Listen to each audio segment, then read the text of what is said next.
guys, welcome to the show. Once again, JB here. Excited you're with me as we are going to get into a little bit of a shootout in reading an academic journal on the paper versus the Quaderno. I've been asked this a lot, so I want to go ahead and just jump in and really get into this just so you take a look at this. Now, before we get into it, just how you load the PDFs. As you can see, the Quaderno hooks into directly in the computer, and then you drag from your desktop and it puts it in there.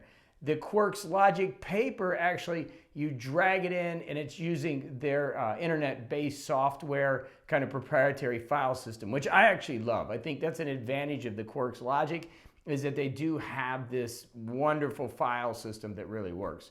But let's look at the devices. So I've put the same Systems Neuroscience journal on here. You can see both of them. Both use the same pins, which means you can write on them. And then press the top button to erase, or the back button to highlight. Same thing as we write on this one, we can erase. They're built on kind of similar platform, and then we can erase that. And then if we want to highlight, we can back the back one. Now, I will tell you, the highlighter on the Quaderno kind of focuses in on the line, and you can just make it deeper and deeper. This works too, but it's not as like boxy. Like this goes right over the line. You can see them both there. We'll go ahead and erase. This one you actually have to erase over. With the paper, you can just circle it and it erases, which is really nice, which I think is a great feature. Okay, so as we get into the device, you can see they both look very similar as a reader. Maybe a little bit more clarity on the Quaderno, but they're pretty close. They both have pinch to zoom, which works pretty good. With that, we just double tap back. With this, we got to come back to it. So they both have very similar functionality when it comes to pinch and zoom. As far as reading goes, again, like I said, the markers work the same. You can mark them up. You can erase with the top button. You can highlight with the bottom button. Same thing. You flip the page here. It kind of loads pretty quick, and you can do your reading. If you need to zoom in, you can zoom in a little bit on both. Again, oops, I double tap on that one. This one, I bring it back. So they have very similar things. For this, I believe it's a pull down. Let me see, I can't remember how to get it to the table of contents. Let's see if I can get to the table of contents. Let's see. I think I pulled down before. I don't remember. With this one, we just hit the button and it takes us to the table of contents. And you can kind of see that we've got our full spread. And the cool thing is that you can add pages into this document when you want to, and then you can move the page where you want to. Large PDFs, this gets to become a little bit of an issue, but it is nice that you can bring a paper in and let's say move it up behind 10. And now after page 10, if we go into the workbook, let's go ahead and go in here. You're going to see when I go to the next page, we have a blank page for notes. And so we've actually inserted it into a PDF. I don't think you can do that with the Quaderno. Let's see if I can get to the table of contents. That's a zoom that you can zoom with. Let's see, we can do a 2-page spread. The one thing you can do with this really nice is you can create a side note. And this is something Papyr's working on. But you can kind of see here, you now have a side note, and this is a screen-to-screen kind of nice, twin screen thing that you get to use that works really good on the Quaderno. And I think that's a really huge benefit of this device. Let's go ahead and move it back. Okay, so no split screen yet for the paper, but my understanding, I have seen a mock-up of it. It is coming. Let's go ahead and go back to this and display just this document. 1 second, display this document only. Okay, here it comes, and it comes back. Okay, so that's one. So as far as a reader goes, they're very similar in the way that you can read on them. Again, maybe a little more clarity on the Quaderno. As you're looking at them, you can see them both, but they're very similar in the device.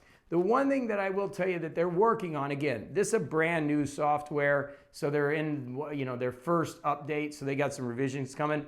The one thing that I do have a problem with is when you do shut the device down and you come back to the device, it doesn't remember where you're at. So a lot of times what I do is I put a big X in it, and that way I know that it's there. Now I know they're working on that, and that's something that's coming where the Quaderno doesn't have that issue. So I want to tell you everything. I mean, none of these devices are perfect. I think the good thing about Quarks Logic is they are working on the device to get better, and they're continually working on it. So again, very simple. You can kind of just go through it, and I believe, I can't remember the function to get to the table of contents. Let me see if I see it here.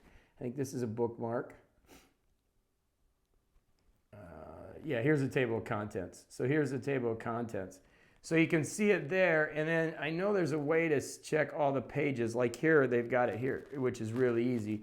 But on here, I'm not sure remember how to do it, and I'm sure somebody can tell me, but you definitely can do it. Quaderno is a little bit harder to get a hold of too. There's only a couple places you can buy it. And again, the one thing that I think really the paper has over anything is the ability to use multiple devices, meaning, let me make sure I got the stylus. Both these styluses work on each device, so it doesn't matter, but I do like to keep them together. Is the iPad actually, works the same way. So if I go to page 10, this is the Quarks Logic software, and I think this is something that's really cool. You see it, I entered this page, but if I go to page 10, you'll see the note that I just put, and I'm just going to put a big one here. Let's just put a big note. Actually works at the same time within the iPad. And that's where you get some, the contribution functionality. So if you had 10 people reading this together and they said, well, I want to erase that, then they can erase it on their iPad. They can make notes here, so note, and you'll see that it's coming over here. The other thing that's pretty cool about this that you don't have in any other device is the ability to change colors. So now if you look at this, I put that there as when it comes over here, it'll be blue ink. See, and there is blue ink. So if you can see that. It isn't pressure sensitive, but again, they're working on a lot of things, but you can see that's blue ink. So it has a lot of advantages from a collaboration standpoint where the Quaderno, does a great job as a reader, but I think depending on what you want to do,